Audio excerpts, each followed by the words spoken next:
Bon, je propose peut-être qu'on commence dans la mesure où, de toute façon, on a prévu une petite activité pour se chauffer le temps que, éventuellement, les petits retardataires nous rejoignent. Je vous en dis pas plus.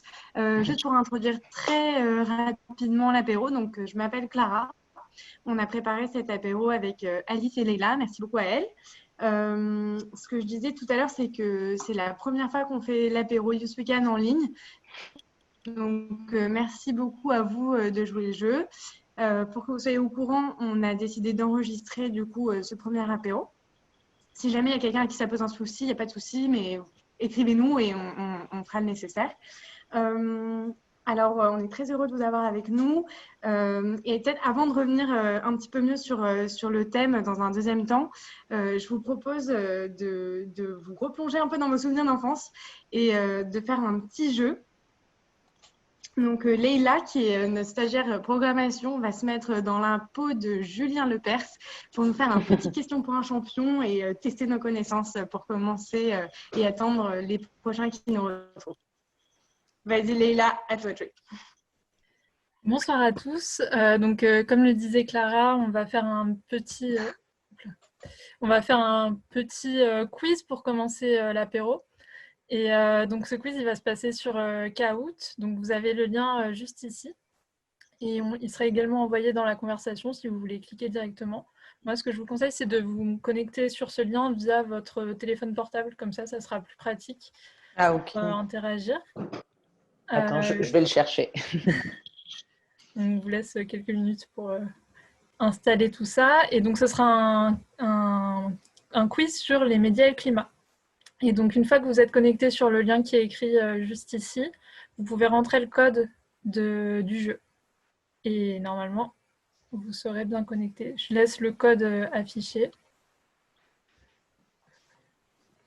Ok.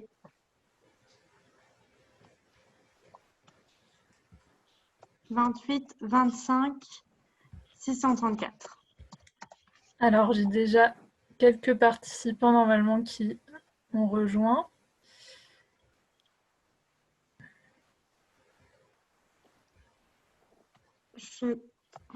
Apparemment, il y a une limite qui a été franchie en termes de joueurs. Ouais, j'ai l'impression, moi aussi.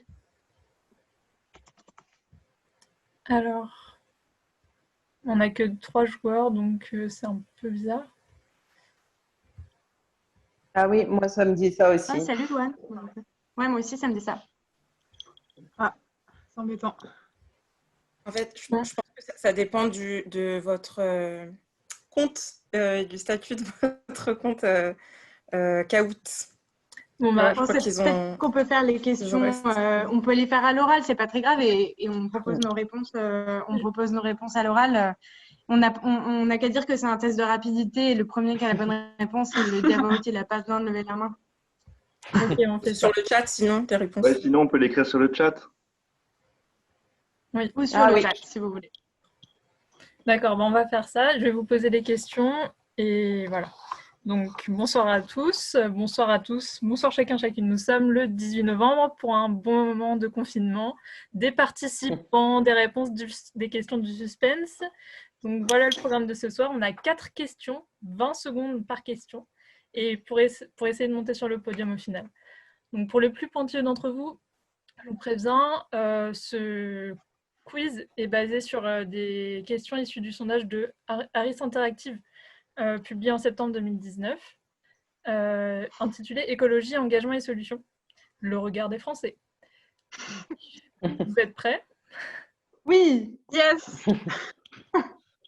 Top, première question. Vrai ou faux? 85% des Français déclarent aujourd'hui accorder une grande importance aux enjeux environnementaux.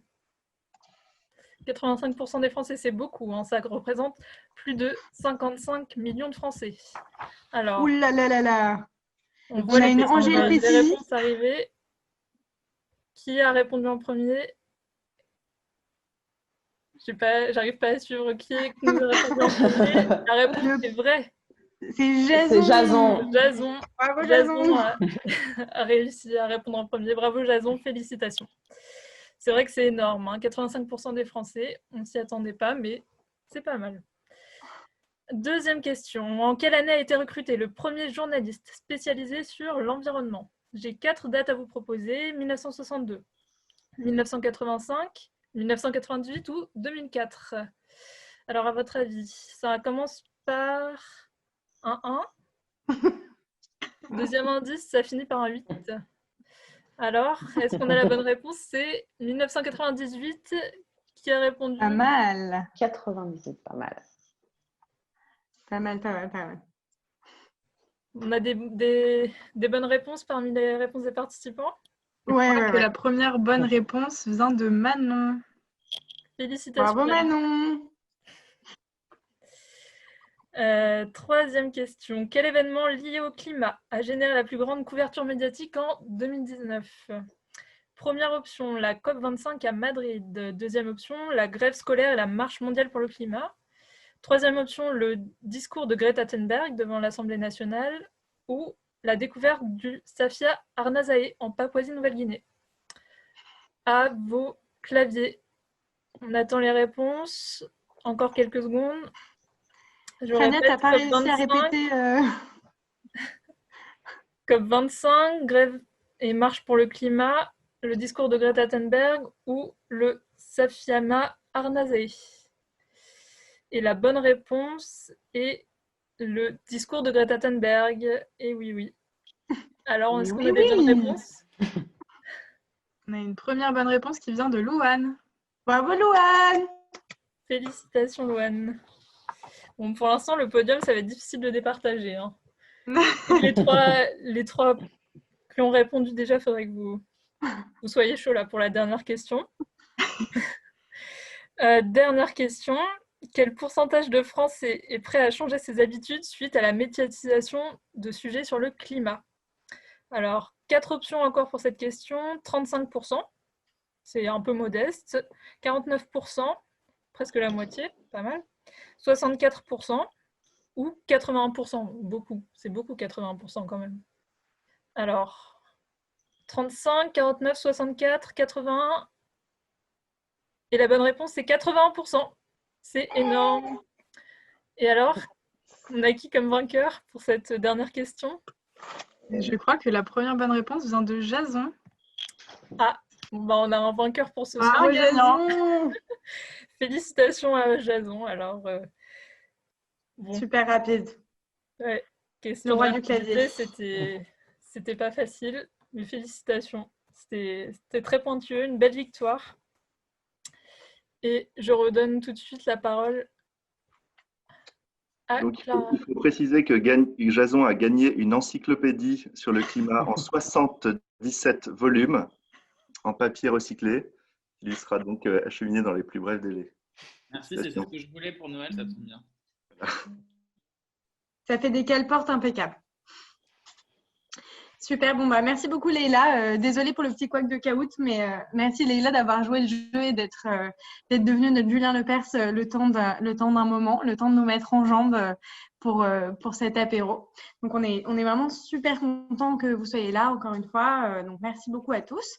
Donc pour ceux qui n'étaient pas là quand je me suis présentée, donc moi je m'appelle Clara.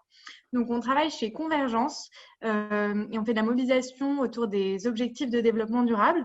Et chez Convergence, on a un volet jeunesse qui s'appelle Youth We Can, qui nous permet de parler de la jeunesse et surtout de l'engagement de la jeunesse sur toutes les thématiques qui sont liées de près ou de loin au développement durable. Et donc, dans ce cadre-là, et à la faveur d'un projet européen qui s'appelle One Planet for All, on se retrouve pour des événements plus ou moins grands et à différentes fréquences. Mais ces apéros Youth Weekend, on les fait tous les mois. D'habitude, on les fait à la recyclerie dans un bar et un lieu engagé qui est dans le nord de Paris, vers Porte de Clignancourt. Et puis, voilà, on a décidé de se lancer pour faire notre premier format en ligne puisqu'il nous est interdit de nous rassembler en vrai. On s'est dit qu'on allait quand même tenter le coup et voir ce que ça donnait. Donc, voilà, on est encore une fois, on vous remercie. On est vraiment très contents que vous soyez là. Donc, la thématique qu'on a choisi de partager avec vous aujourd'hui, c'est les médias et le climat. Donc, comment est-ce qu'on fait pour s'informer aujourd'hui? Qu'est-ce que c'est que le journalisme de solution? Qu'est-ce qu'il y a comme fake news? Où est-ce qu'on peut chercher ses sources? Voilà, c'est autant de questions auxquelles vont répondre nos 3 intervenants qu'on remercie encore d'être parmi nous aujourd'hui.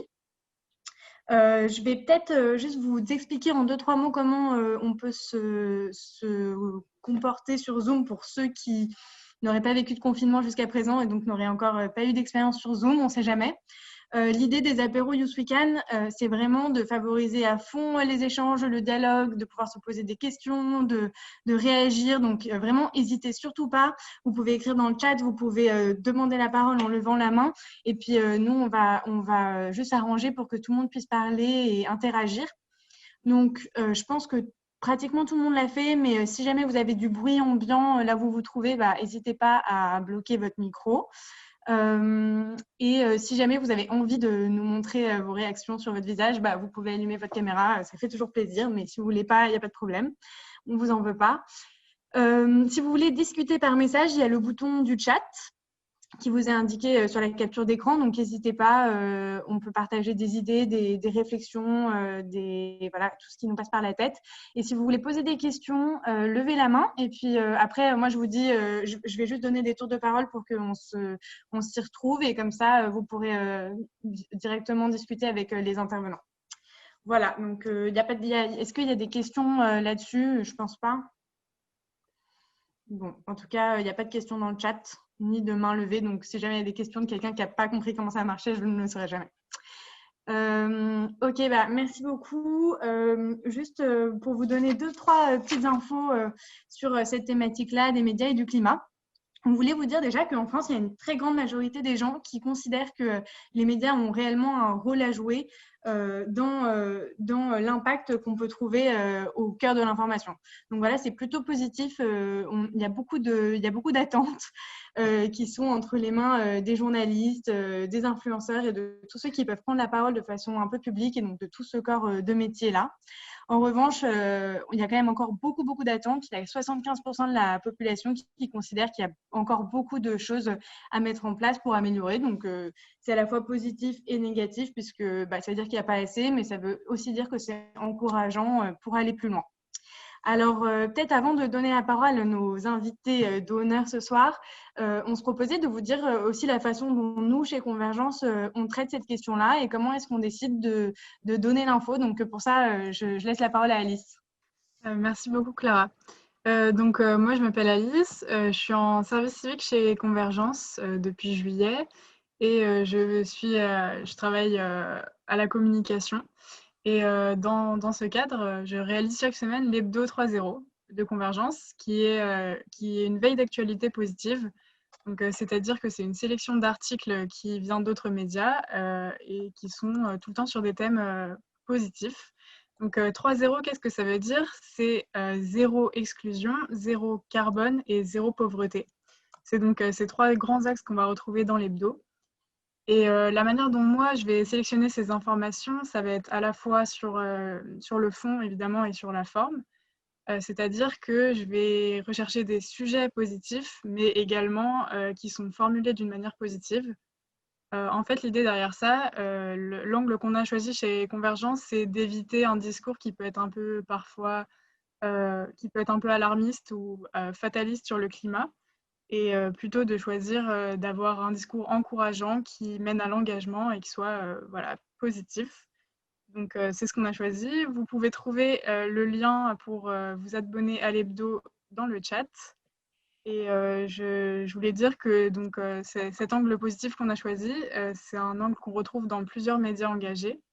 Et c'est ce qu'on va pouvoir voir avec nos prochains intervenants, donc qui vont être Jeanne Kless, qui est la fondatrice du podcast Basilic, Jason Dosier, qui est le responsable stratégie et développement chez On est prêt, et on a aussi Clément Lepape, qui est rédacteur en chef pour Brut Nature. Donc, on est ravis de vous entendre ce soir. À toi la parole, Jeanne, et merci encore d'être là. Merci beaucoup à vous pour l'invitation. Il y a la queue de mon chat, je m'en excuse. Moi, j'ai donc créé Basilic il y a 3 ans maintenant.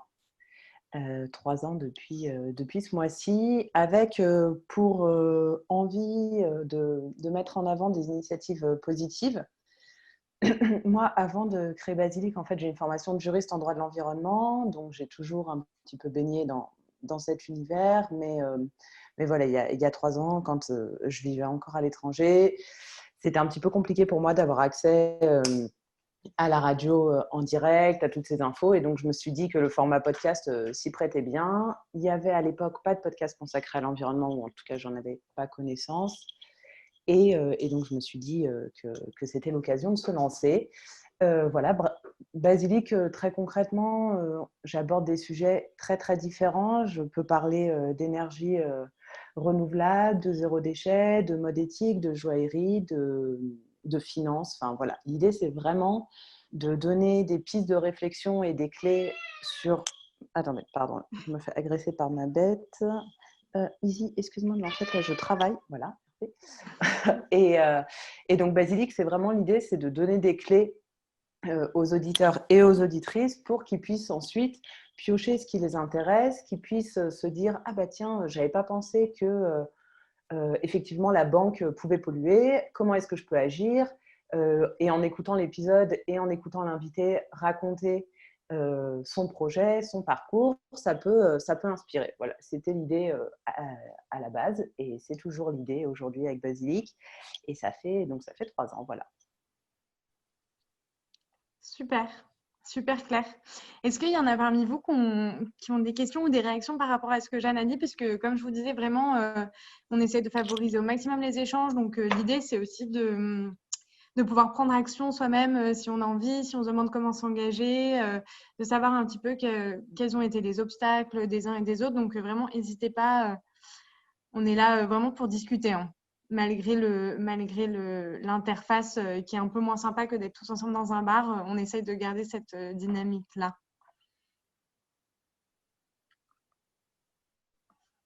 Alors, je regarde si on a des questions sur le chat ou en vrai.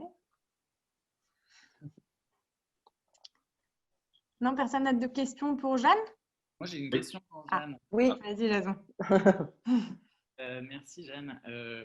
Comment ça se passe? J'aimerais bien un peu savoir comment se passent tes podcasts. Donc moi je le découvre, je ne connaissais pas. Est-ce que c'est une analyse de ton côté? Est-ce que c'est des interviews de personnalités ou de membres voilà, sur certaines thématiques? Est-ce que tu peux nous en dire un petit peu plus? Oui, bien sûr. Alors c'est le format, moi j'ai choisi le format interview depuis le début parce que vraiment l'idée c'était de mettre en lumière ces projets-là, ces initiatives avec la volonté de prouver qu'il existait plein de choses en fait qui se passaient, plein de choses positives, mais qu'on n'en entendait pas forcément parler. Tu vois, dans les médias, on peut facilement avoir ce discours un petit peu alarmiste et fataliste dont parlait Alice.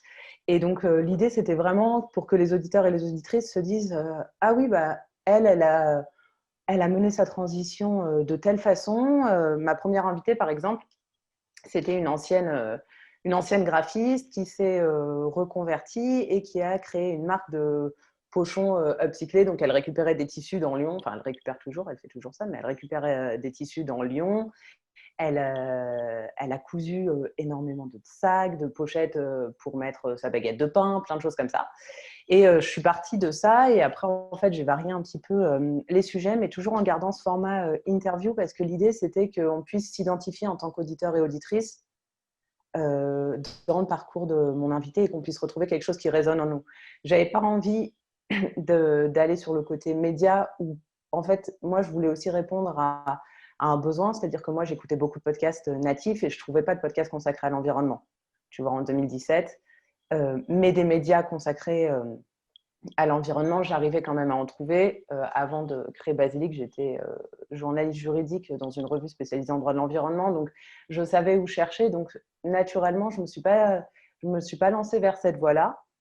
Et donc, on reste quand même sur le format interview. Depuis la rentrée, j'ai développé deux formats hors série, plus un format un peu comme on fait là, débat, où je reçois plusieurs personnes au micro pour échanger sur un thème spécifique. Et un format d'une dizaine de minutes où il y a uniquement moi qui parle. Et là, c'est vraiment plutôt… le titre, c'est « Au secours, je ne suis pas écolo », avec l'idée voilà, de déculpabiliser tout le monde. Il n'y a pas d'écolo parfait et ce n'est pas ce qu'on recherche. Et où je donne des pistes de réflexion sur certains sujets. Donc là, le mois dernier, enfin ce mois-ci, c'était le confinement. Le mois d'avant, c'était le sexe. Le mois d'avant, c'était la rentrée avec plein d'astuces pour la rentrée. Et voilà. Mais c'est vraiment… moi, je ne suis pas du tout dans cet aspect journalistique, de chiffres, de choses comme ça. Après, s'il m'arrive de mentionner des chiffres ou même mon invité, je remets toujours dans la barre de description tout ce qui a été mentionné pendant l'épisode pour que l'auditeur ou l'auditrice puisse facilement avoir accès à ces ressources-là. Et pour moi, c'est primordial, quoi.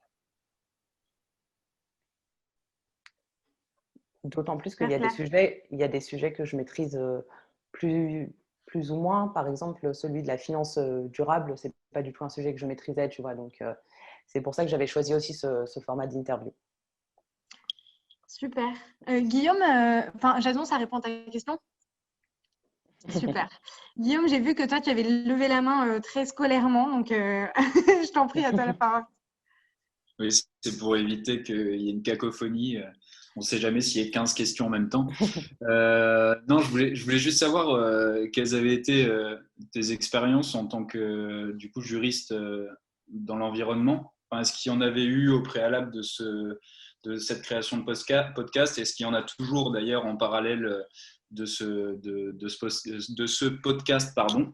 Est-ce que tu ne fais que ça du coup? Alors, non, il n'y a pas eu d'expérience de juriste à proprement parler. En fait, moi, j'ai réalisé toute mon alternance en tant que journaliste juridique. Donc, ce n'était pas vraiment juriste. Même si j'utilisais ce que j'ai appris à la fac, ce n'était pas tout à fait pareil.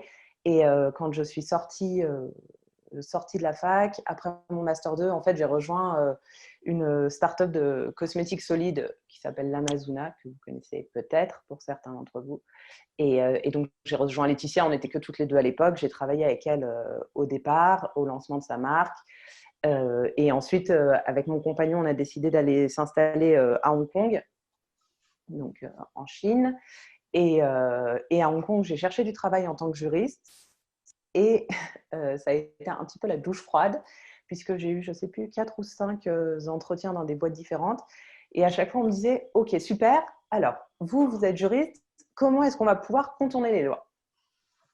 Et donc, moi, je tombais des nues à chaque fois et je leur disais, bah non, moi, c'est pas ce que je veux faire, en fait. Je ne veux pas vous aider à contourner les lois. Je veux justement qu'on aille dans le bon sens. Et donc, j'ai senti que ça allait pas être possible. Et donc, j'ai continué dans la voie start-up en cosmétique et pas que start-up, mais boîte dans le secteur des cosmétiques naturels. Et j'ai créé Basilic peu de temps après. Et aujourd'hui, depuis septembre, je me consacre à Basilic à plein temps. On verra ce que ça donne, mais écoute, ça a l'air bien parti. Donc, maintenant que je suis rentrée en France, c'est aussi beaucoup plus facile pour échanger, par exemple avec vous, et avec plein d'autres gens, et pour organiser d'autres choses aussi, même si, bon, il y a eu 2 confinements depuis que je suis rentrée, mais voilà, c'est quand même beaucoup plus facile. Donc, c'était aussi un moyen de me consacrer full-time à Basilic. Super, en tout cas, on te félicite et on t'encourage sur cette voie. J'ai vu que Clément Le Pape avait une question pour toi et on a aussi 2 questions dans le chat après. Donc, peut-être que Clément, tu peux prendre la parole et puis après, on reviendra sur les questions qui t'ont été rédigées. Oui. Bonsoir. Je me demandais du coup comment se passe pour ton podcast la recherche de profils justement dans un univers médiatique qui est peut-être un peu déserté en ce qui concerne la mise en avant d'initiatives. Est-ce que du coup ça passe par une veille médiatique très intense ou est-ce qu'au contraire tu dois prendre les devants et donc essayer de repérer à travers les systèmes de communication propres à ces initiatives des trucs qui se dégagent ou qui t'intéressent? En fait, comment juste tu recueilles, tu découvres et tu recherches les initiatives dont tu as envie de parler, dont tu parles? Très bonne question. Alors, j'utilise beaucoup la presse. J'aime beaucoup Oui Demain, j'aime beaucoup Uzbek Erika. Donc, je les lis de manière très régulière. Et à chaque fois, soit que je vois un sujet, donc comme tu le disais, un sujet qui m'inspire et où je me dis, ah tiens, ça, je n'ai pas du tout abordé ce sujet-là. Quelle initiative est-ce que je pourrais trouver? Dans ce cas-là, je cherche, moi, de mon côté, un peu plus en profondeur pour trouver une initiative qui pourrait coller et ensuite démarcher l'invité. Ou alors, des fois, il mentionne le nom d'une personne que j'aimerais interviewer. Ensuite, depuis là, en 3 ans, j'ai aussi un petit peu augmenté mon réseau, donc notamment sur LinkedIn. Ça m'aide aussi des fois à trouver des sujets ou même des invités. Qu'est-ce qu'il y a d'autre? Instagram aussi, ça peut Ça peut m'aider sur des milieux un peu plus mode, beauté, etc., où là, je vois un petit peu les tendances ou en tout cas les questions que les auditeurs me posent et ça me permet d'interviewer des gens dans ces domaines-là. Et après, on me contacte aussi pour me proposer des sujets maintenant. Donc ça, c'est chouette. Alors, c'est pas toujours chouette parce que des fois, c'est un petit peu du greenwashing, mais on me contacte et parmi toutes ces propositions, il y en a quand même certaines qui sont assez intéressantes et qui peuvent donner lieu aussi à des interviews. Donc voilà, c'est quand même assez large, mais je dirais que la presse, la radio, notamment l'émission La Terre au carré, où il y a souvent des invités assez pertinents, et après des maisons d'édition comme Tana Édition par exemple. Je regarde souvent ce qu'ils font, Rue de l'Échiquier aussi, voilà. Super. Très clair. Il y a Clément, un autre Clément, je crois, qui te demandait quel public qui a écrit dans le chat, qui te demandait quel public tu touches. Est-ce que tu arrives à sortir un peu du cercle des convaincus et à parler à des gens qui adhèrent pas encore à la cause du développement durable et peut-être si tu es sur cette voie, qu'est-ce que c'est un peu quel moyen est-ce que tu essaies d'emprunter pour y arriver? Et après, on avait une autre question, une question de Manon, qui te remerciait déjà pour ton intervention et qui te demandait si tu avais eu des retours d'auditeurs vraiment sur l'impact de tes podcasts, donc plutôt sur l'impact direct, je pense, et un peu ce que ressentent les gens quand ils écoutent tes émissions. Alors, pour répondre à Clément, quel public je touche? Alors, il faut savoir que le monde des statistiques en matière de podcast n'est pas du tout aussi fourni que peut l'être Instagram ou YouTube ou ce genre de choses. Donc, c'est assez difficile en fait de savoir si ce sont des hommes ou des femmes, quel âge ils ont, etc. Donc, moi, je me base pour l'instant plutôt sur Instagram, c'est ce que font à peu près tous les podcasteurs. Donc, pour la tranche, il m'a demandé la tranche d'âge, ouais, le public. Donc, c'est 25-35 ans à peu près. Majoritairement des femmes, mais ça, c'est sur Instagram. Et quand je compare avec les mails que je reçois de la part des auditeurs et des auditrices, c'est quand même moitié-moitié hommes et femmes.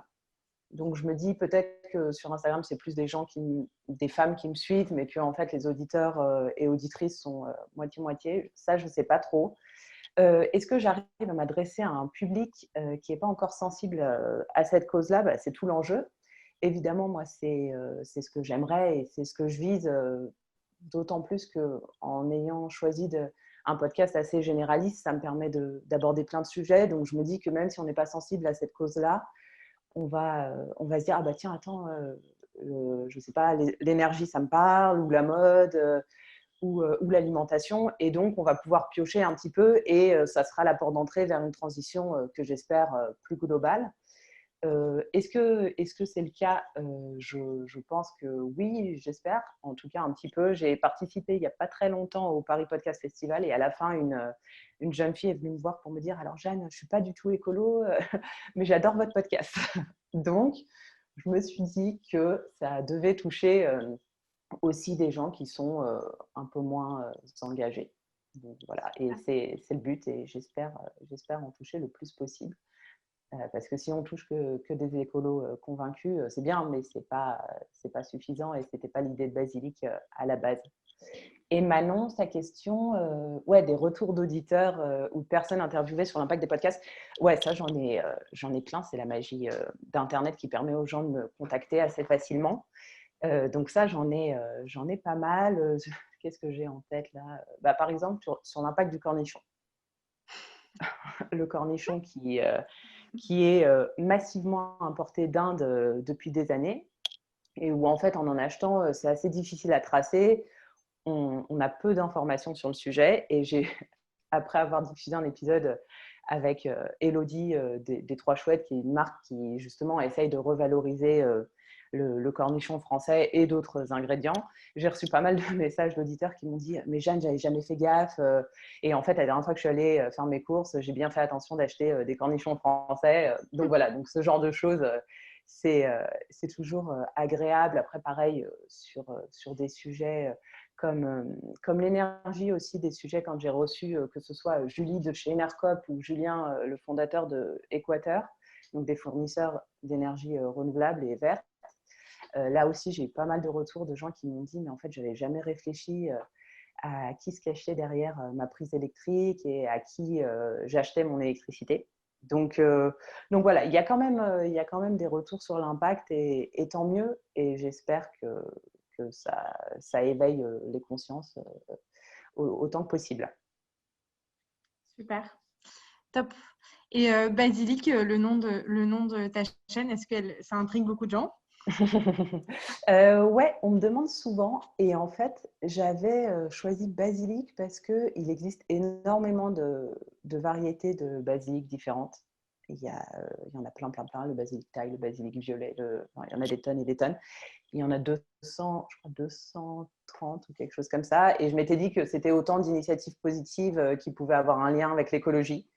Et voilà, donc j'étais partie de ça, mais sachant que c'est un podcast que j'ai créé sans ambition aucune, que ce soit un jour un podcast écouté. Enfin voilà, moi je disais tout le temps à mon copain, s'il y a 30 personnes qui écoutent, ce sera très bien et je serai très contente. Super. Bon, bah, on est au moins 35 de plus potentiels auditeurs. Donc, merci beaucoup à toi, Jeanne. Merci pour ta présentation. Merci beaucoup. Si jamais il y a d'autres gens qui ont des questions plus tard qui leur viennent pour toi, on pourra relancer. Il n'y a pas de souci. En attendant, je propose de donner la parole à Jason. Et justement, ça va faire le lien un petit peu, puisqu'on parlait pas mal des réseaux et de la façon dont tu as des retours et aussi tu diffuses tes podcasts. Je pense que ça va bien faire écho. Donc, à toi la parole, Jason, et merci beaucoup d'être avec nous. Merci Clara, merci à tous. Alors peut-être pour revenir déjà sur comment j'en suis arrivé là, je vais être tout à fait transparent avec vous. Moi, je n'ai pas du tout fait des études en lien avec l'environnement. J'ai fait des études de relations internationales spécialisées dans la sécurité internationale, avec une volonté notamment d'intégrer très rapidement le ministère de la Défense. Donc, j'ai eu des premières expériences au sein de la diplomatie française, puis en ONG, jusqu'à en arriver à des centres de recherche et les Nations Unies. Et en fait, quand je suis arrivée jusqu'au bout de la pyramide, jusqu'au bout de l'objectif, je me suis rendu compte tout simplement que les mentalités n'étaient pas alignées, en tout cas que ma mentalité à moi n'était pas alignée avec celle que j'avais en face. Et du coup, j'ai décidé de changer totalement mon fusil d'épaule et je me suis engagée au sein d'associations environnementales, de sensibilisation notamment, et notamment des associations jeunesse. Donc, je me suis vraiment auto-formée dans l'écosystème des ONG françaises environnementales pour notamment lancer un premier projet qui était plutôt autour de l'aspect juridique, donc de l'intégration en fait de la protection du climat et de la biodiversité au sein de la Constitution française. Et ensuite, ça m'a permis d'intégrer du coup le ministère de l'Environnement au sein de l'équipe européenne internationale et plus tard, après, de rencontrer du coup Magali Payen, qui est la fondatrice d'On est prêt, chez qui je travaille aujourd'hui. Alors, vous l'aurez compris, mon déclic, ça a été en fait tout simplement cette question d'alignement, le fait d'arriver à un stade où en face de moi, j'avais pas vraiment des gens qui avaient vraiment envie de travailler avec moi, et je me suis dit mais finalement est-ce que moi j'ai envie de travailler avec eux? Je me suis jamais posé la question, c'est assez rigolo. Et aussi des visions du monde totalement différentes, avec de mon côté vraiment une volonté d'action, une volonté de développer des nouveaux modèles, de réfléchir au futur de la société, de contribuer aussi à la société. Et en face de moi, une société qui était relativement figée, qui se posait très peu de questions, surtout dans le domaine de la sécurité. Donc finalement, un gros clash, on va dire, d'idéaux qui m'ont de plus en plus poussé vers un écosystème qui était ouvert et qui était à disposition et qui était plus tourné vers l'humain, qui est celui plutôt du domaine de l'environnement. Et qui m'a permis d'ailleurs d'avoir un gros cheminement, parce que la personne que j'étais quand je suis arrivée au sein des associations et de cet écosystème n'est pas la même évidemment que celle que je suis aujourd'hui. Et aujourd'hui, ça m'a permis vraiment d'établir une réflexion sur cet alignement, à la fois sur mon régime alimentaire, à la fois sur ma mobilité, à la fois sur mes achats. C'était quelque chose qui était à l'intérieur de moi, qui était conscient, mais qui n'avait pas forcément atteint un certain stade de maturation et de matérialisation, on va dire. Donc aujourd'hui, comment je m'engage concrètement? Donc à travers ces petites actions individuelles, ça c'est clair, mais aussi à travers mon travail. Pour moi, c'était absolument important. Je ne me voyais pas travailler dans une entreprise qui contribuait pas, on va dire, à la société. Et du coup, je travaille chez On est prêt. Pour ceux qui ne connaissent pas, On est prêt, du coup, c'est un mouvement qui a été lancé du coup en 2018 avec une campagne digitale 30 défis pour le climat qui a été relayée notamment par pas mal d'influenceurs et de youtubeurs, qui a servi notamment de terreau fertile à l'affaire du siècle. Aujourd'hui, On est prêt, c'est un mouvement et je travaille pour du coup l'association qui porte ce mouvement-là et qui a pour objectif de sensibiliser et de mobiliser les jeunes sur les enjeux climat et sociaux de plus en plus, notamment attrait à la démocratie, à travers des outils digitaux et notamment à travers la mise en relation en fait du monde scientifique et du monde culturel. Je vais vous expliquer un petit peu plus ça en détail pour que ce soit plus clair pour vous. Aujourd'hui, on va dire qu'on peut identifier 3 enjeux chez nous, chez On est prêt, donc qui sommes aujourd'hui plutôt reconnus sur les réseaux sociaux avec une force de frappe assez importante. Et finalement, le premier enjeu, c'est tout simplement l'éducation, éduquer les gens, rendre accessibles les données scientifiques qui sont relativement compliquées à digérer pour le grand public, ça c'est certain. Donc on passe beaucoup de temps en comité éditorial à vulgariser tous les rapports, tout ce qui peut sortir effectivement pour les transformer et les rendre accessibles au grand public. Deuxièmement, c'est la question du grand public, évidemment, qui se pose et qui a été une question qui a été posée à Jeanne. Est-ce qu'on arrive à toucher le grand public finalement? Aujourd'hui, ça communique beaucoup en vase clos au sein des associations environnementales et on essaye de plus en plus de sortir de ce cadre-là. Et comment on fait ça? En développant des partenariats, notamment avec des acteurs sociaux qui ont du coup une cible totalement différente. Et on essaye de tisser des passerelles. Et ça m'amène au 3e enjeu qui est véritablement pouvoir introduire la notion de changement systémique qui n'est pas forcément évidente pour le grand public, c'est-à-dire que toutes les thématiques sont liées et quand on parle d'environnement, on parle aussi de social. C'est la fameuse notion de justice sociale qui est apparue du coup suite aux marches pour le climat et suite à l'affaire du siècle et ensuite après avec la Convention pour le climat. Comment faire pour que ces 2 thématiques s'allient et ne soient pas opposés, comme avait essayé de le faire le gouvernement suite aux différentes manifestations pour le climat et aux différentes manifestations aussi des Gilets jaunes. Alors, comment on fait finalement pour essayer de tacler ces enjeux? Chez On est prêt, on est plutôt sur une dynamique, bien sûr, d'information, mais aussi de entertainment, donc de divertissement. L'idée, c'est vraiment d'utiliser la pop culture pour faire passer des bons messages et aussi utiliser les bons porte-paroles.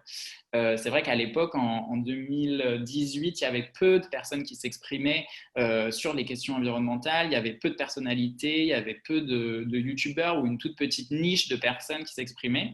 Avec On est prêt, on a réussi à aligner ces personnalités sur un message commun et ça, c'était la première fois que ça a été fait en utilisant tous les ressorts finalement on va dire, binge viewing, scrolling, Instagram, etc., pour essayer d'atteindre justement cette cible qui était toujours sur les réseaux sociaux, mais auquel le message ne passait pas. Donc ça, c'est une première chose.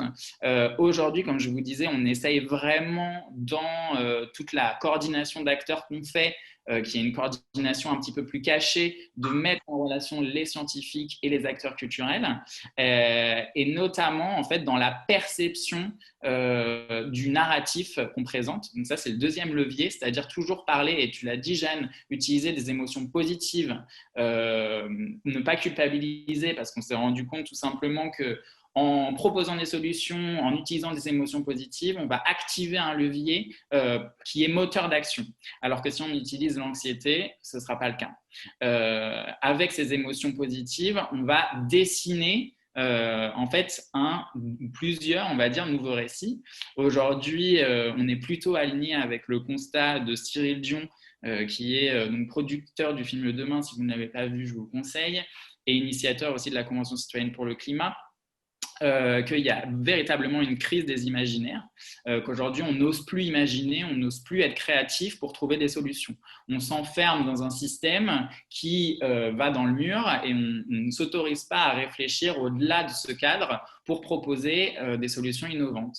Donc on a pris finalement le parti de travailler de concert avec les scientifiques, avec les acteurs culturels, que ce soit les nouveaux acteurs culturels, les youtubeurs, les instagrammeurs, les personnalités, mais aussi les anciens, que ce soit des producteurs de télé, des producteurs de cinéma, des maisons d'édition, pour justement créer cette connexion entre culture et science.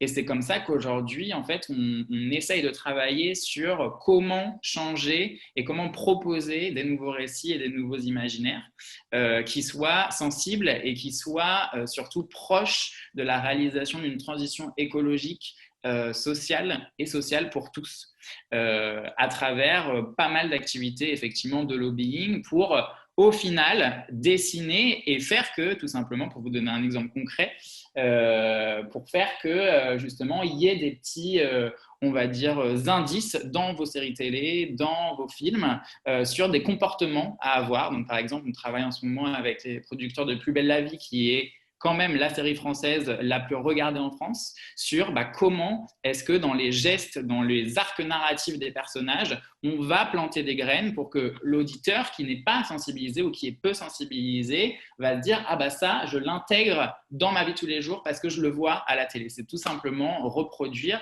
et tout simplement basé sur le mimétisme. Le troisième levier, j'en ai un peu parlé, c'est se focaliser sur les solutions. Ce qui a lancé On est prêt, c'est véritablement pas uniquement faire de constats, mais proposer des défis, proposer des solutions concrètes à chacun, que ce soit à l'échelle individuelle, que ce soit à l'échelle collective ou politique d'ailleurs. Et le quatrième levier, c'est tout simplement essayer de faire des actions avec le plus d'impact possible. On est prêt à pour ambition notamment de mener en tout cas des actions de plaidoyer et de mobilisation qui ont un impact véritablement sur le changement de système. On a vu avec l'affaire du siècle, on l'a lancé avec les maires du siècle aussi, et on essaye toujours de trouver, et avec la Convention citoyenne, on essaye toujours de trouver en fait une fenêtre d'opportunité politique pour avoir cet impact-là, pour engager ce changement. Donc ça ne vous aura pas échappé, notre outil principal c'est les réseaux sociaux, et c'est d'autant plus important aujourd'hui qu'on est en temps de confinement et que du coup c'est un peu le seul lien social qu'on arrive à tisser puisqu'on ne peut pas se retrouver. Et en fait on a remarqué d'ailleurs pendant le confinement qu'il y avait vraiment une grosse envie des internautes d'avoir de l'information sur ces thématiques-là, de savoir comment agir, une information de qualité aussi. Mais c'est vrai qu'aujourd'hui, il y a pas mal de défis qui se posent quand on... Alors, on n'est pas un média, on est une plateforme qui met en avant des solutions, mais je pense que les défis sont sensiblement les mêmes pour nous que pour les médias plus traditionnels sur les réseaux sociaux. C'est tout simplement être innovant, se démarquer. C'est réfléchir aussi en termes d'algorithme Facebook, puisque ça vous n'aura pas échappé que récemment, l'algorithme Facebook a changé et du coup, toutes les thématiques climat, environnement sont reléguées au deuxième plan. Donc, en termes d'organicité en fait, des contenus, elle est beaucoup moindre. C'est aussi aller chercher des partenaires dans d'autres sujets, justement, comme je vous disais, des partenaires différents pour toucher une cible différente, et aussi élargir ses porte-paroles, que ce ne soit pas toujours les mêmes personnes qui parlent sur ces sujets. Et d'ailleurs, on a vu une sorte de ras-le-bol de la part de beaucoup de citoyens sur justement cette incarnation par les personnalités de la cause environnementale. Ça a beaucoup résonné, notamment autour de la Convention citoyenne. Et c'est vraiment une réflexion qu'on doit se poser. Est-ce que finalement ces personnes-là sont légitimes? Est-ce que ce ne serait pas intéressant d'élargir aussi à d'autres personnes, pas uniquement des personnalités du cinéma, quand on sait que l'industrie du cinéma est une industrie qui est quand même très polluante? Voilà, donc ça met quand même pas mal de défis sur la table qu'on essaye au maximum de répondre en étant ouvert et en tissant justement ces liens. Je vous parlais tout à l'heure de cet aspect connecteur. Je pense que chez On est prêt, on connaît beaucoup l'aspect campagne, médias, youtubeurs, etc. Et on ne connaît pas vraiment la face cachée de l'iceberg qui est plus ce côté faire le lien avec les bons acteurs pour pouvoir faire émerger des nouveaux projets, des projets qui font sens et des projets qui soient vraiment de concert. L'idée, c'est vraiment pas d'opposer des acteurs, c'est justement de les forcer. Des fois, c'est le cas. Des fois, il faut les faire se parler entre eux, sinon c'est compliqué. Mais du coup, on essaye au maximum de faire ce travail-là. Pour revenir sur la question de médias et climat, et après je termine. Pour moi, ce qui est important, c'est donc, du coup, la petite anecdote, c'est qu'il y a 5 ans à peu près, j'ai travaillé pour Convergence et je suis arrivé un peu dans cet écosystème environnement associatif, etc. Comment bien s'informer, comment il faut parler et pas uniquement parler à des experts. Ça, c'est un gros conseil. C'est-à-dire qu'il faut que vous parliez entre amis, entre vous. Il ne faut pas hésiter en fait, à lancer des discussions, à poser des questions aux personnes qui vous entourent, parce que vous verrez que vous n'êtes finalement pas si seul et que il y a peut-être aussi des jolis ponts à tisser. Je vous engage vivement à vous engager parmi des réseaux, parmi des associations. Enfin, moi, ça a été une expérience qui a été extrêmement formatrice pour moi et je compte vraiment sur cette formation de tout mon cœur parce que ça m'a permis vraiment d'arriver là où je voulais aller. Deuxièmement, évidemment, la diversité des ressources, je ne vous cache rien. Ce que je peux peut-être vous dire, c'est ne pas hésiter à justement aller sur ces nouveaux médias, aller sur les pages Instagram, parce qu'il y a des comptes alors qui sont discutables, mais il y en a qui sont vraiment de qualité, qui font vraiment un travail d'investigation sur les questions environnementales, sur les questions féministes, sur les questions sociales, sur les questions LGBT. Les podcasts, j'adore aussi en écouter, donc n'hésitez pas. Et mon dernier conseil, c'est surtout ne vous cantonnez pas à un sujet. Allez pas toujours écouter la même chose, en fait. C'est pas intéressant. Allez écouter des podcasts sur les violences policières. Allez écouter ou lire un article sur les droits LGBT. En fait, c'est comme ça que vous allez tisser des ponts et que vous allez avoir une richesse aussi de plus à apporter. Moi, j'ai une petite expérience personnelle qui m'est arrivée. Donc, moi, baignant dans l'environnement, démocratie, etc., depuis un certain moment. La dernière fois, je suis allé à une rencontre assez importante avec pas mal d'acteurs de la vie associative et politique. Et l'idée, c'était tout simplement de se répartir en table sur des thématiques. Et j'ai définitivement pas choisi la question environnement et pas choisi la question de démocratie parce qu'en fait, je connaissais déjà. Et je suis allé me placer sur la table des violences policières. Et je peux vous dire que c'était très intéressant et surtout que votre vision citoyenne vous permet d'être légitime. Il ne faut pas attendre d'avoir lu des rapports, il ne faut pas attendre d'avoir une expérience professionnelle, etc. Il faut juste être curieux et ensuite votre regard de citoyen est la clé et vous permettra d'être tout à fait légitime sur n'importe quelle thématique qui vous plaira d'entreprendre. Super, merci beaucoup pour tes conseils, Jason. On a Alice qui fait un petit applaudissement. C'est vrai que c'est super inspirant d'entendre ça. Je pense qu'il va sûrement y avoir des gens qui vont avoir des questions à poser. On a Camille aussi qui te remercie. Mais en fait, ce que je trouve marrant finalement, c'est de penser que, bon, au-delà du fait que tu t'y reconnaissais mieux, toi, en tant que personne, et que c'était plus aligné avec tes valeurs, finalement, on a l'impression que tu as l'impression d'avoir plus d'impact en travaillant dans un mouvement, dans une asso, que quand tu avais l'occasion de travailler pour des organisations plus institutionnelles. Simplement, d'une part, parce que ça te ressemble le plus, mais aussi parce que tu peux véhiculer, en fait, tes pensées d'une manière complètement différente, quoi. Ouais, carrément. Et je crois il y a une grosse thématique qui est beaucoup revenue chez moi. C'était la question de la temporalité. Et en fait, je me suis vu confronté à des personnes qui te faisaient comprendre que de toute façon, en tant que jeune, tu n'avais pas ton mot à dire et surtout, tu ne pouvais pas agir, qu'il fallait attendre d'avoir 30 ans, qu'il fallait attendre d'avoir 40 ans, qu'il fallait attendre d'avoir 50 ans pour vraiment oser dire les choses et avoir un impact. Et ça m'a vraiment, pas à la limite de traumatiser parce que je me suis dit mais en fait c'est pas normal, je suis là donc pourquoi je vais attendre et pourquoi je vais pas avoir mon mot à dire et pourquoi je peux pas être moi-même moteur de l'action tout simplement. Super, super clair. Merci d'avoir partagé ton expérience. Est-ce qu'il y a des questions pour Jason? J'en suis sûre. Ou même, par exemple, Jason aussi, il a parlé de pas mal de comptes et tout ça. Donc, si jamais il y en a parmi vous qui veulent avoir des noms, d'idées de gens à suivre, de contenu aussi, ça peut être l'occasion. Enfin, vraiment, on discute, quoi, même si ce n'est pas vraiment des questions particulièrement sur son parcours ou quoi. N'hésitez pas, vraiment, on fait tourner la parole. On peut réagir aussi, juste. N'ayez pas peur. Ah, Guillaume, vas-y. Merci pour ce discours qui était très intéressant. Il y a deux choses qui m'intéresseraient de savoir. C'est quand tu dis je suis allé au bout de la pyramide à un moment, donc c'était au tout début ça, quand tu parlais des Nations Unies, du coup jusqu'où tu es allé de ce côté-là, au moment, comment ça s'est passé déjà? Déjà, j'ai l'impression que tu es jeune et pourtant il s'est passé déjà tant de choses. Il s'est passé déjà tant de choses. Et ensuite, comment tu réagis toi personnellement au fait qu'actuellement, on a eu cette crise qui est celle du Covid et il y a eu l'année dernière la Convention citoyenne pour le climat. Et finalement, on se rend compte que là où cette crise du Covid devrait nous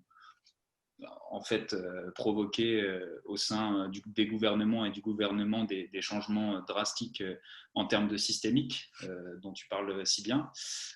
Comment tu réagis au fait qu'en fait c'est la dynamique contraire qui se passe et qu'on retrouve les mêmes réactions, voire même des choses qui vont à l'encontre des mesures prises précédemment par le gouvernement. On peut parler du moratoire 5G, des autoroutes, de plein de choses comme ça qui sont assez intéressantes. Et tu parlais de violence policière et on est dans une période assez faste pour cette question. Hier, c'était encore très drôle. Enfin voilà, comment tu réagis à tout ça? Est-ce que tu es optimiste, pessimiste? Est-ce que comment tu vois l'avenir avec ce constat-là sur la société actuellement?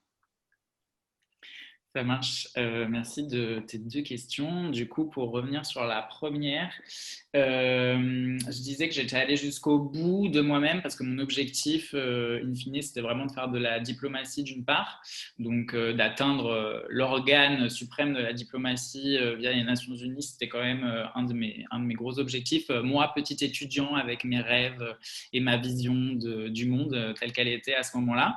Ce qui s'est passé, c'est tout simplement que j'ai décroché un boulot pour les Nations Unies. Donc j'ai travaillé pour UN Environment pendant un petit moment.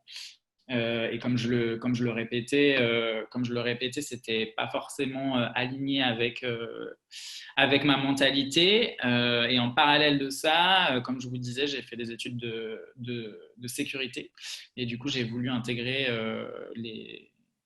le monde militaire, on va dire, en tout cas d'un point de vue civil, du coup, donc tout ce qui était renseignement notamment. Et très vite, je me suis confrontée à un monde qui était pas du tout celui que j'attendais, avec beaucoup d'étoiles dans les yeux quand je suis arrivée et beaucoup de dégoût pour les personnes qui constituaient ce monde-là à la fin quand je suis sortie des entretiens et des différentes étapes qui m'ont fait passer. Donc voilà.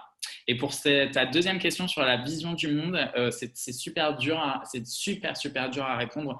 Autour de moi, j'ai beaucoup de gens qui, même au travail, hein, beaucoup de personnes, et c'est une discussion qu'on a très ouvertement sur l'éco-anxiété, sur la situation du monde. Moi, j'ai des collègues qui sont mères et pères de famille et qui sont complètement dévastés à chaque fois qu'il y a ce genre de news, parce qu'après, il faut aller les expliquer aux enfants.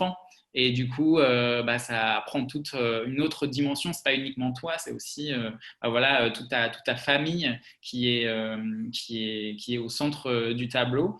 Du coup, alors, première chose, nous, au sein de l'équipe, on a une grosse réflexion sur le soin, sur prendre soin de soi et sur prendre soin des autres. Donc, il y a beaucoup de temps, enfin, j'essaye au maximum de sanctuariser des temps de soin pour communiquer, pour parler, pour dire les choses et pour parler de ses ressentis.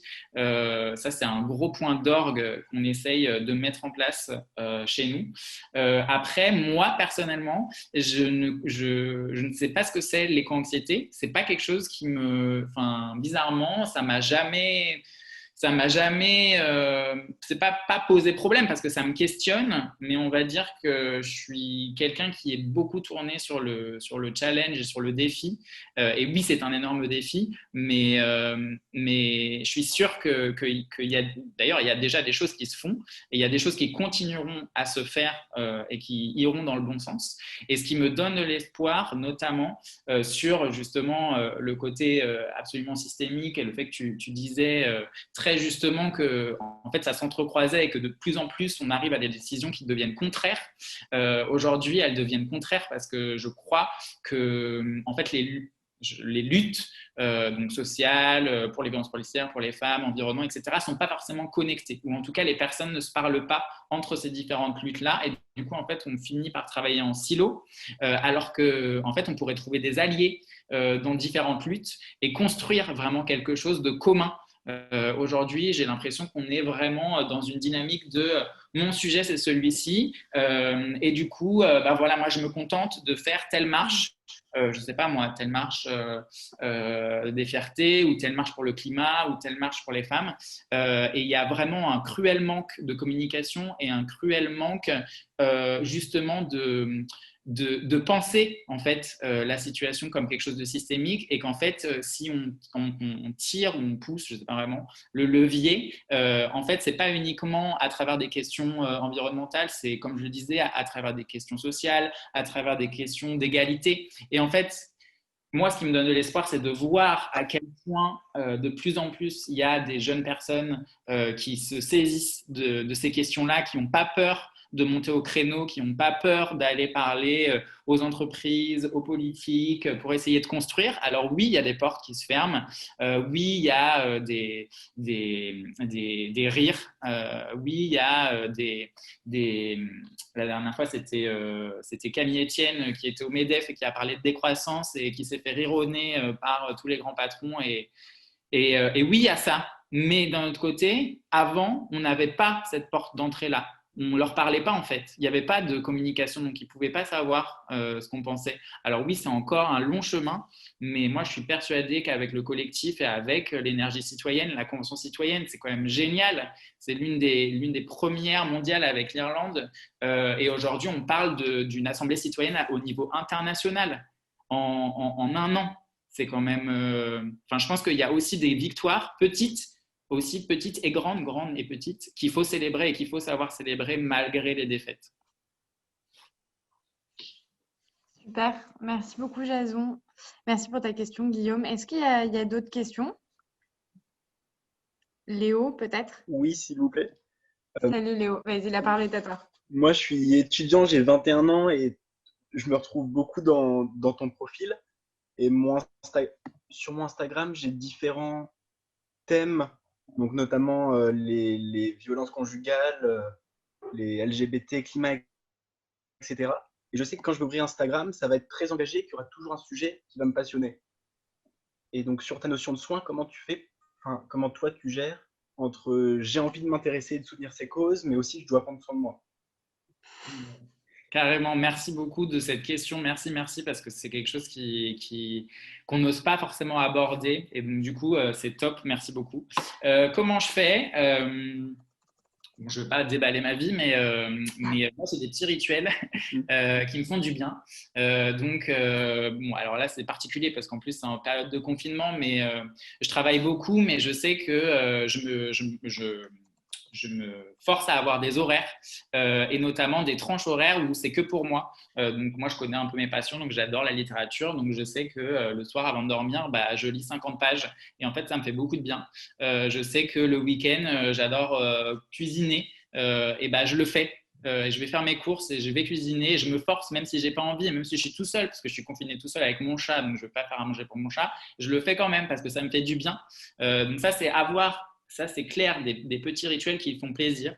Il ne faut pas avoir peur de communiquer avec les gens qui font partie de ces cercles-là en leur disant « moi, j'ai besoin de prendre soin de moi et je ne sais pas forcément comment faire ». Est-ce que toi, tu as des techniques? D'ailleurs, c'est très intéressant que tu poses la question et je te conseille de poser la question aux gens autour de toi. Comment est-ce que tu fais toi pour prendre soin de toi? Comment est-ce que tu fais pour prendre soin du collectif? Voir un peu s'il y a des choses effectivement qui résonnent en toi que tu pourrais faire, des tips par exemple. Ça, c'est la deuxième chose. Et pas oublier les gens qui ne sont pas du tout dans ces cercles-là. Ne pas couper la communication avec des gens qui ne sont peut-être pas intéressés par les marques climat, qui ne sont peut-être pas intéressés par les violences policières parce que voilà, ça leur passe par-dessus la tête. Il faut continuer à discuter avec eux et s'échapper et du coup continuer les discussions et continuer à partager et accepter que ces sujets-là, ce ne sera pas des sujets que tu vas traiter avec eux, ce sera plus du loisir, ce sera plus du voyage, ce sera plus autre chose, mais ça t'apportera. Et mine de rien, même si au fond de ta tête, tu te diras oui, mais quand même là, quand même, il n'aurait pas. Nanana. Oui, mais toi, ça va te faire du bien parce que tu vas aussi parler d'autre chose et tu vas t'exprimer sur autre chose. Et ça, à mon avis, c'est aussi clé pour prendre soin de soi. D'accord, merci. Avec plaisir. Merci pour ta question, Léo. Je ne sais pas s'il y a d'autres questions. En tout cas, il y a plein de gens qui disent que c'était super inspirant. Donc, merci beaucoup pour ça, Jason. C'est vrai que je trouve que c'est une question qui se pose pas mal, ce dernier point sur lequel tu répondais à Léo, de savoir dans quelle mesure aussi on doit pousser la discussion quand on est avec des gens qui ne sont pas convaincus, qui n'ont pas le même avis que nous. À la fois, quand on est mobilisé soi-même, on a envie de partager ses idées, d'expliquer pourquoi est-ce qu'on le fait. Et à la fois, parfois, ça peut être difficile aussi de toujours être dans un argumentaire. Donc, je trouve que c'est hyper intéressant de se poser ces questions et de pouvoir aussi s'appuyer sur d'autres gens, sur des contenus, sur des scientifiques et tout. Vas-y, je t'en prie. Et juste une toute petite réaction par rapport à ça me fait penser, accepter que des fois, en fait, tu n'auras pas envie. Que ce ne sera même pas un débat. Je ne sais pas, c'est quelqu'un qui dit moi, je ne comprends pas pourquoi il y aurait l'égalité homme-femme. Tu as le droit de dire écoute, moi, je n'ai pas envie. Je te donne les ressources, tu vas aller t'éduquer tout seul, tu vas lui donner des podcasts, tu vas lui donner des articles, mais tu lui dis, moi, ce soir, en fait, j'ai pas la force. Et c'est OK de ne pas avoir la force. Et c'est OK d'accepter, de dire, voilà, moi, je te donne ça, mais ce soir, moi, je n'en parlerai pas, c'est pas mon combat ce soir. Et une fois que tu l'auras dit et que tu l'auras accepté, ça ira beaucoup mieux. Et c'est OK. Ça marche. Très clair. C'est vrai que parfois on peut être un peu tiraillé, je trouve, dans ces sens-là, mais c'est vrai que parfois on n'a pas le courage aussi et on a besoin de ces moments, je suis d'accord. Est-ce qu'il y a d'autres questions ou d'autres réactions par rapport au témoignage de Jason? Je ne crois pas. Mais de toute façon, encore une fois, si ça vous vient plus tard, il n'y a pas de souci. Encore merci, Jason. Du coup, c'était super clair. Du coup, on reste un petit peu sur cette thématique-là aussi d'influence en donnant la parole à Clément. qui travaille chez Brut Nature, puisque c'est aussi un moyen de faire réseau et de transmettre l'info à beaucoup de monde. On te laisse partager ton expérience. Merci beaucoup. Merci à vous surtout. C'est super dur de passer derrière Jason. Je vais paraître, je pense, super décousu. Et vous m'excuserez. T'inquiète. Donc oui, moi je travaille, enfin j'ai créé Brut Nature à la base tout seul. Ensuite, il y a une équipe qui s'est construite autour de moi en août 2017, donc quelques mois après la création du média Brut lui-même. Brut, pour ceux qui ne connaissent pas, c'est un média social, donc un média qui, au contraire des médias traditionnels, travaille sur un médium différent, c'est-à-dire les réseaux sociaux. Ce qui implique donc que c'est un média de conversation, c'est-à-dire que la spécificité du média, mais que il y a un rôle actif du côté de ceux qui le consomment, entre guillemets, à travers le partage de vidéos, le commentaire. C'est la spécificité de la chose. Et dans ce contexte-là, à travers cette spécificité du média social, il a semblé important au fondateur de Brut de créer une verticale spécialement dédiée à l'environnement. Il paraissait important que l'environnement est un sujet qui touche tout le monde, et un sujet sur lequel où les choses bougent à tous les niveaux, que ce soit au niveau des plus grandes institutions, aux plus petits citoyens, entre guillemets. Donc, il paraissait important en parler sur un média spécifique, mais de permettre aux gens d'en discuter et d'y réagir directement. Donc, voilà pourquoi une verticale spécifique a été créée au sein de Brut pour ça. Donc moi, j'ai un parcours assez atypique. J'ai fait des études qui sont plus liées à l'image. Je vous ai parlé des détails. Moi, je suis arrivé comme stagiaire chez Brut à l'époque où c'était une start-up au sens strict. Donc du coup, en gros, tout était à faire et tout était prêt. Ils étaient prêts à faire tout tant que tu avais la motivation. Mon chat va s'incruster tout le long de mon discours. Donc voilà, moi je suis arrivé comme un stagiaire qui avait une formation à l'image et à la narration, pas journaliste à proprement parler, mais en revanche très intéressé par les questions environnementales et assez informé à ce niveau-là. Même si en 2017, ce n'était pas forcément la joie. Il y avait Internet, mais en tout cas sur les médias traditionnels et classiques, c'était un peu plus difficile. Mais voilà, je me suis mis à faire des vidéos donc, consacrées à l'environnement, d'abord sur la page Brut normale. Et quand ils ont vu que c'était un truc qui m'intéressait et que j'avais des idées à ce niveau-là et des connaissances, on m'a ensuite chargé donc de créer cette page individuelle parce qu'encore une fois, c'était un vrai désir qu'ils avaient de la mettre en place.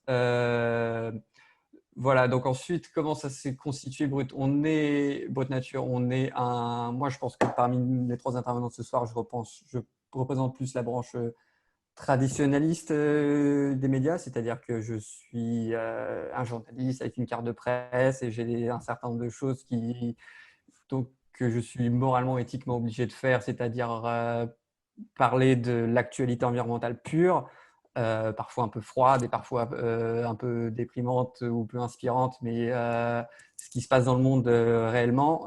Donc ça, c'est une certaine frange du média Brut Nature, l'actualité pure.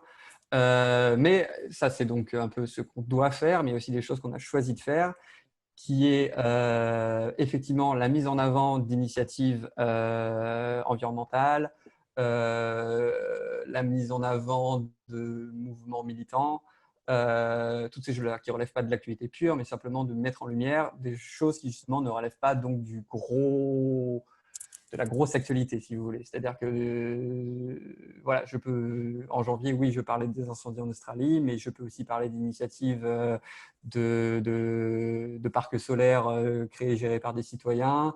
Je peux couvrir les marches pour le climat, évidemment, faire des interviews de figures du mouvement ou même de simples personnes qu'on a croisées lors des manifestations. Donc voilà, le spectre est assez large et justement, on a une volonté forte de faire en sorte que ce spectre soit large parce que l'environnement se joue à de multiples niveaux. Il se joue encore une fois, comme je le disais, au niveau des institutions, au niveau des citoyens. Donc on essaie de couvrir tout le spectre. C'est un peu un travail très ardu, mais on fait de notre mieux. Et puis bien sûr aussi dans les thèmes, c'est assez varié, c'est-à-dire qu'on peut parler purement de science, on peut parler de politique, on peut parler de société, on peut parler d'économie, on peut parler de culture, parler de l'environnement, c'est large, c'est pour ça qu'on essaie de, sans mauvais jeu de mots, essayer de représenter cet écosystème à sa juste valeur et de, encore une fois, créer des conversations au sein de ça, c'est-à-dire que essayer de présenter la question environnementale et la question de la nature et la question du climat dans son ensemble, et ensuite permettre aux gens de s'en emparer, de découvrir les multiples strates sur lesquelles ce sujet existe, et ensuite laisser les gens faire ce qu'ils veulent dans les commentaires, dans le partage de vidéos, comme je disais. Donc voilà, ça c'est mon travail, disons, au jour le jour. Ensuite, on essaie aussi via des partenariats, aider des acteurs en fait à d'autres niveaux, c'est-à-dire que c'est très très variable, mais en gros on est à la fois partenaire du C40, donc une initiative de ville de grandes capitales à travers le monde, capitales et non capitales d'ailleurs, à travers le monde, donc des maires qui essaient de mettre la question climatique sur le plan mondial, mais à travers les villes. Mais on est aussi partenaire d'acteurs culturels comme le Festival We Love Green, d'associations environnementales comme le WWF ou Greenpeace, bien sûr. On a fait des choses avec On est prêt d'ailleurs aussi. Et voilà. Voilà donc à quoi ressemble mon travail. Ensuite, je vais parler de comment à travers mon travail justement, j'ai eu l'impression que la question environnementale a évolué auprès du grand public. Alors c'est vrai qu'il y a eu une évolution qui est assez grande sur les 3 ans que le média existe. C'est-à-dire qu'en 2017, on n'était pas du tout précurseur des mouvements environnementaux, évidemment. Mais par contre, il y a eu un vrai éclat, j'ai eu l'impression, à partir de 2018, et les mouvements des jeunes pour le climat. Là, il y a eu un vrai sur les réseaux sociaux, qui sont donc souvent des outils employés par les jeunes. Un vrai engagement sur les plateformes qu'on occupe, parce que les jeunes se sont retrouvés tout d'un coup à parler des marches climat sur les réseaux sociaux, parce qu'ils en entendent parler sur les réseaux sociaux, avoir envie d'y aller ou avoir envie de s'informer dessus. Et donc à partir de 2018-2019, on a eu une un plateau d'audience assez fort et un vrai intérêt à ce niveau-là. Donc voilà, c'est assez marrant de se dire, vu l'énormité de la chose aujourd'hui, que ça, dans une certaine mesure, ça a vraiment commencé à se mobiliser sur ces 3 dernières années. Alors après, il est assez difficile pour nous de savoir, comment dire, on a un média, c'est une spécificité des réseaux sociaux, on a un média que les gens, pour une part, vont chercher, ils se sont abonnés et ils vont consulter nos contenus, mais c'est aussi, pour une autre part, des choses sur lesquelles les gens vont tomber. En fait, ils vont faire, ils vont faire leur passe quotidienne sur leurs réseaux sociaux, Facebook, Twitter, et là, ils vont scroller et tomber sur une vidéo brute nature. Donc du coup, parfois, ces gens-là, c'est difficile d'aller les chercher et de les interpeller parce qu'en fait, ils tombent sur une vidéo comme ça, par hasard, et ils peuvent se contenter de ne pas réagir ou de réagir vite fait et de ne pas vraiment s'emparer du sujet. Mais justement, ce qu'on essaie de faire, c'est de penser nos sujets de façon à ce que l'implication soit possible le plus possible. Et donc ça, c'est un peu notre truc du quotidien. Donc c'est la spécificité d'investir à un médium tel que les réseaux sociaux. Mais heureusement, je pense qu'en 3 ans, on a réussi quand même à mobiliser et fidéliser des gens et à impliquer des gens dans ces questions-là et à porter la parole de nombreuses personnes, de nombreuses institutions, de nombreuses infrastructures, de nombreuses organisations, de nombreuses ONG. Donc voilà, c'est un truc dont on est assez content et voilà, notre travail continue encore aujourd'hui à ce niveau-là.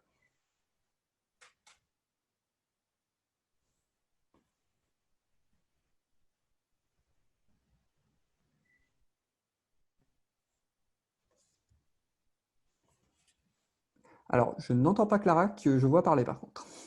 Ouais. Désolée. Je disais que je te remercie en fait, Clément. Je te remercie pour ton intervention. C'est très clair. Je crois que Jason a une question. Donc, on peut lui donner la parole. Et puis, les autres, n'hésitez pas aussi si vous avez envie de partager. C'est avec plaisir. Merci Clément pour ton témoignage.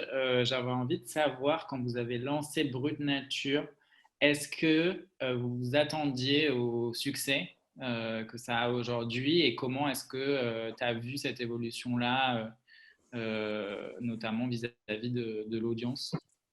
Non, Brut Nature, c'était à la base un pari C'était plutôt un choix éditorial, celui de consacrer une verticale spécifique aux questions environnementales, sans certitude aucune que l'audience suivrait et que l'organisme deviendrait un vrai truc. Je suis content de voir que ça a été le cas, mais c'était un pari. Alors, il a été porté, oui, par notre travail en partie, mais il a été aussi, bien sûr, porté, encore une fois, par le fait que la question environnementale est rentrée au cœur du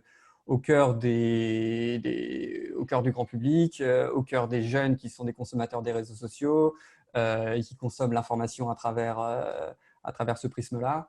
Donc voilà, on a été, je dirais pas qu'on a eu le nez fin parce qu'encore une fois, c'était un choix éditorial et pas genre un choix stratégique. C'était simplement le média qu'on voulait être.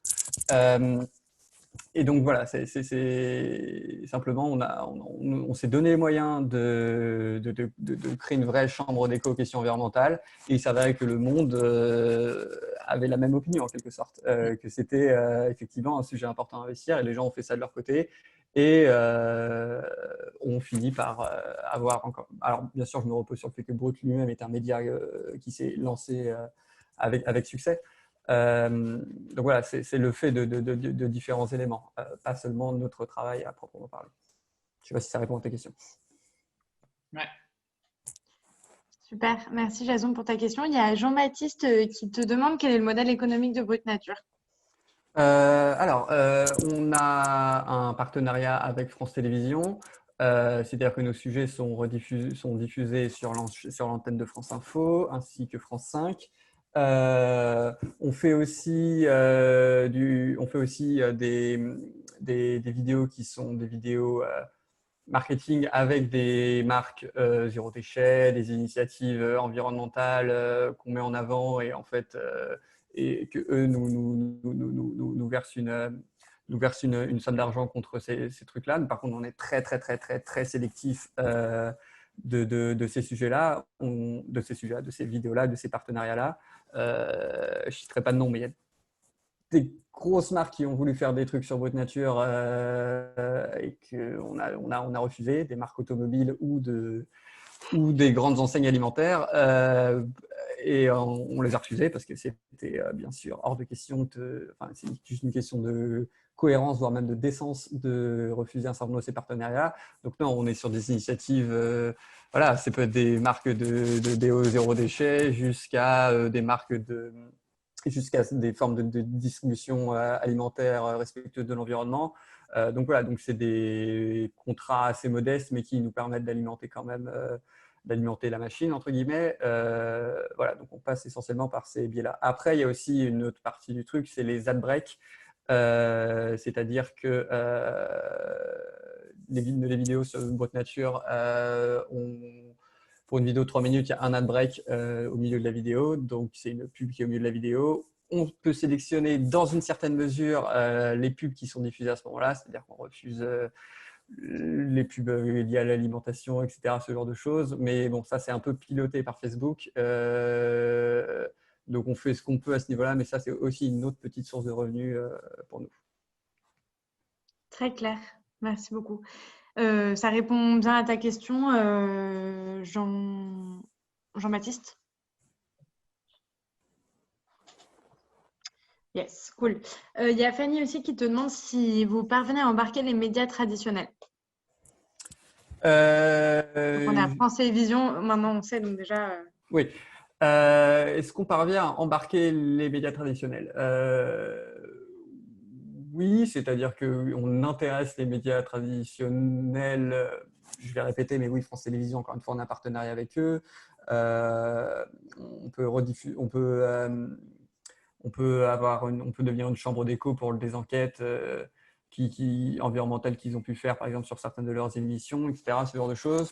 Certaines de nos vidéos aussi peuvent être diffusées selon des partenariats médiatiques, en fait, sur certains sites internet, sur certains médias traditionnels, pardon, comme 20 minutes, par exemple.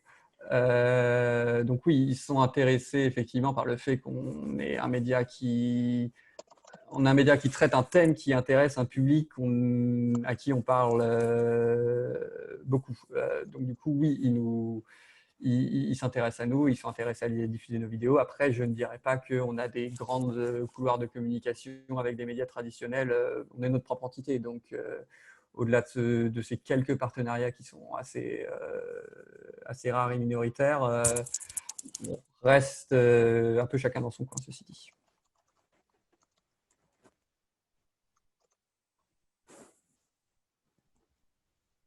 Super clair. Moi aussi, j'avais une question qui est un peu en réponse à ce qu'on disait tout à l'heure avec Jason, avec Jeanne, de cette question de créer en fait des ponts, des partenariats, de lier les différentes thématiques et les enjeux globaux. Et du coup, je voulais savoir comment est-ce que Brut Nature se répond avec les autres Bruts. Enfin, comment est-ce que ça fonctionne un petit peu dans les coulisses, quoi.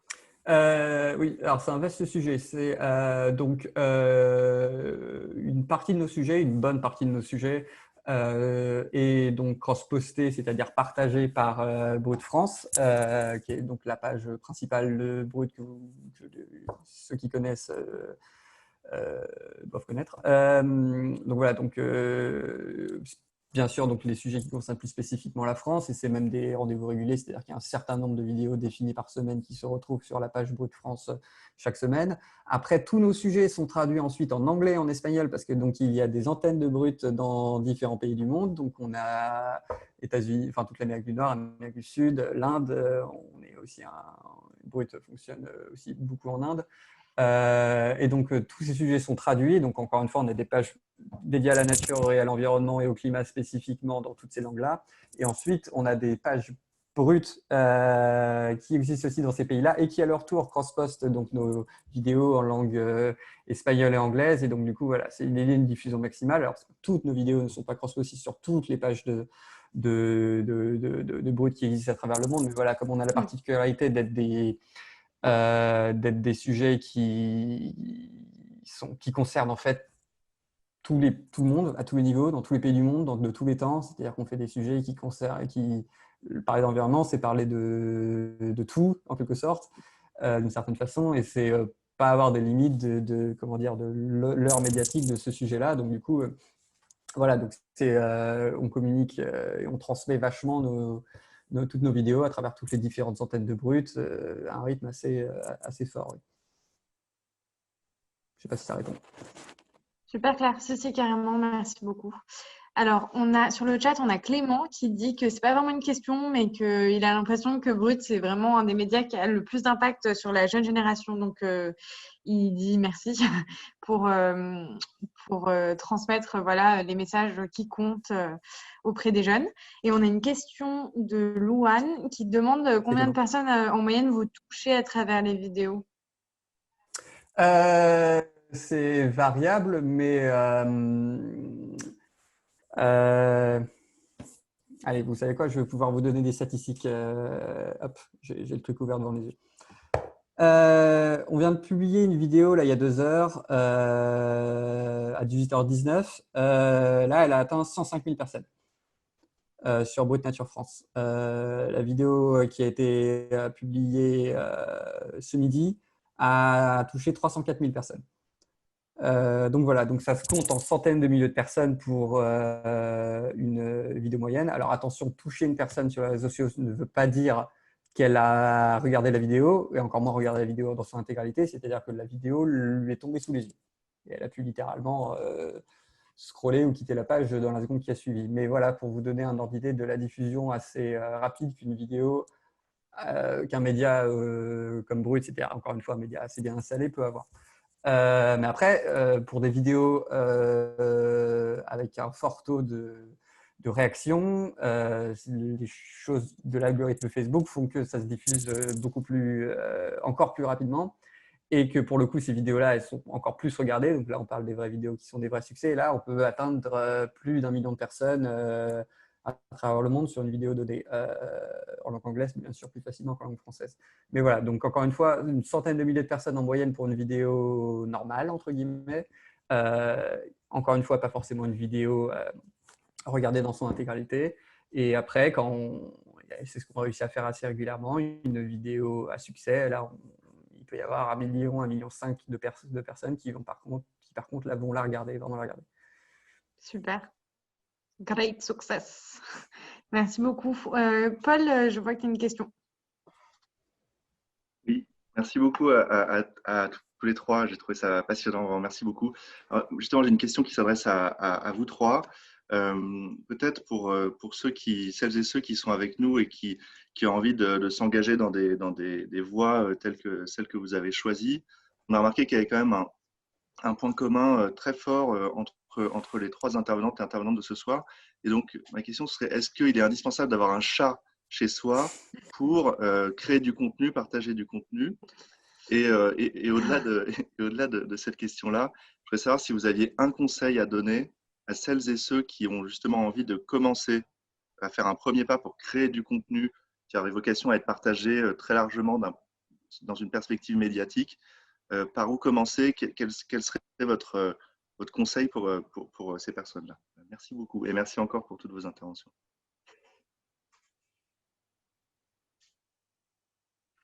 Peut-être Jeanne en premier, on va garder l'ordre.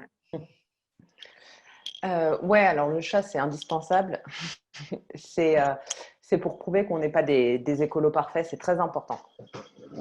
Sinon, on peut vite tomber dans le jugement et la culpabilité, c'est pas du tout bien. Donc voilà, c'est ma crédibilité, pas écolo, c'est mon chat.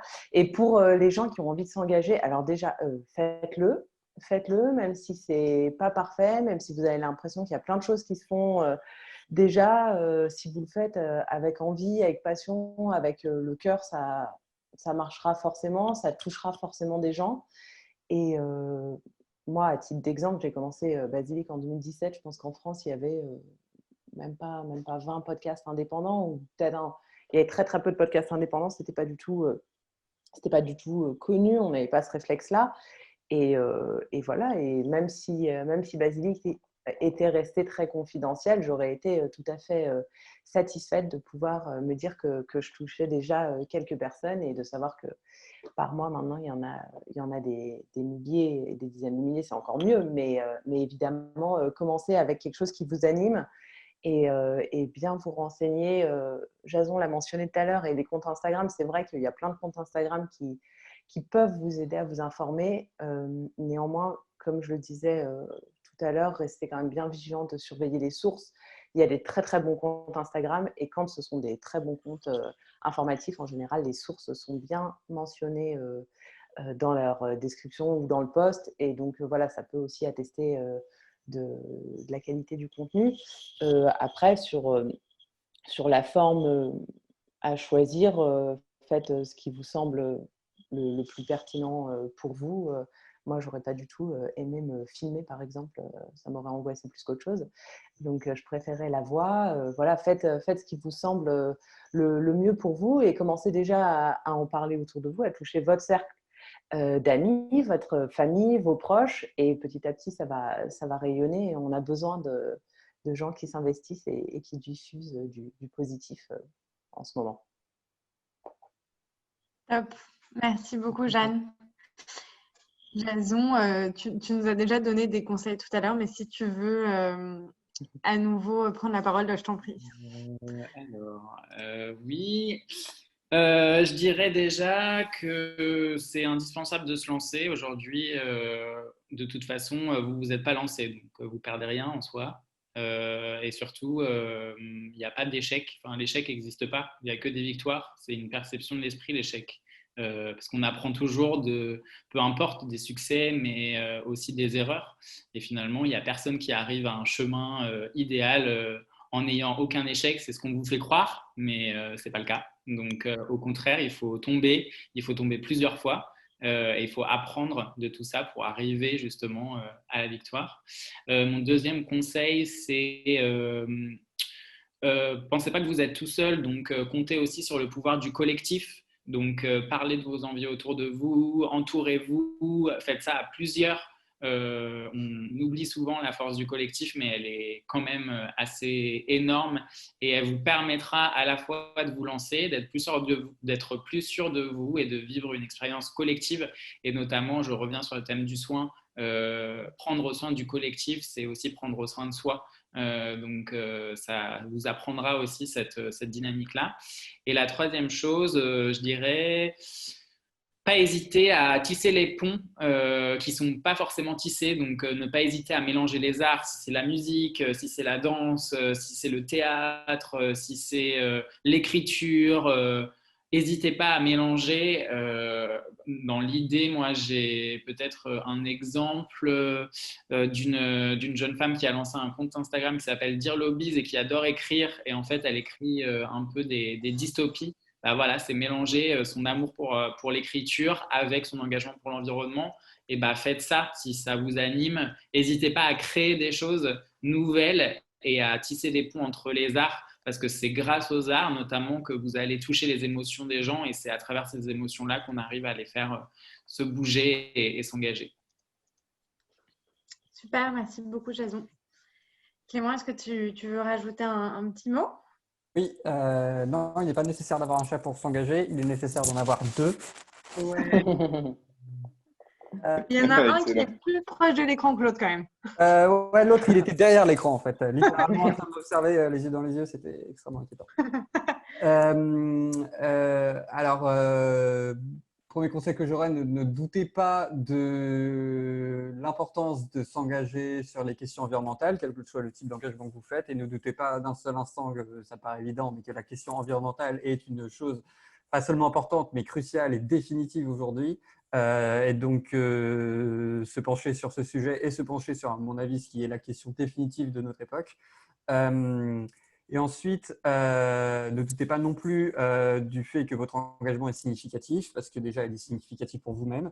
Vous vous positionnez encore une fois par rapport à quelque chose qui me paraît crucial aujourd'hui. C'est quelque chose d'extrêmement important en soi, mais au-delà de ça, s'engager personnellement engage aussi des autres, les gens autour de vous à s'y intéresser, engage ensuite potentiellement certaines plateformes à s'intéresser ensuite à cette question-là à leur tour, qui à leur tour vont engager des gens à se poser des questions. Donc voilà, c'est à travers votre engagement que cette question est mise en avant et est alimentée et vivante et bouge. Ensuite, d'un point de vue plus concret, je dirais, sachez faire la distinction entre une source informative, entre une source militante et entre une source associative. Et une fois que vous savez bien faire la distinction entre les trois, intéressez-vous aux trois et renseignez-vous auprès de ces trois choses qui sont complémentaires. Une fois qu'on est sûr de leur nature, elles peuvent nous alimenter très sainement dans nos questionnements et dans notre avancement et dans notre engagement. Donc voilà, et il ne faut pas en laisser une de côté. Encore une fois, elles s'alimentent les unes les autres.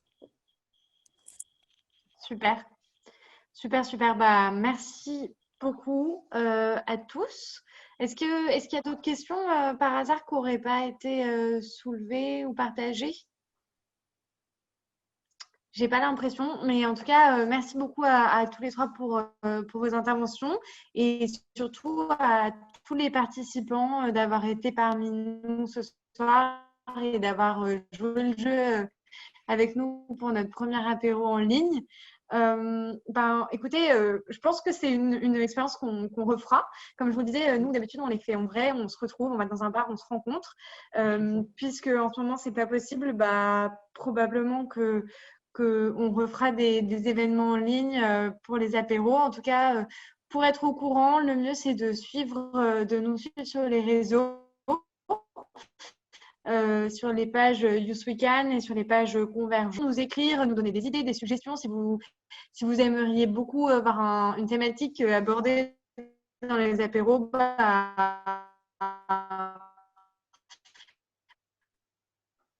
Voilà, on on peut construire ensemble aussi.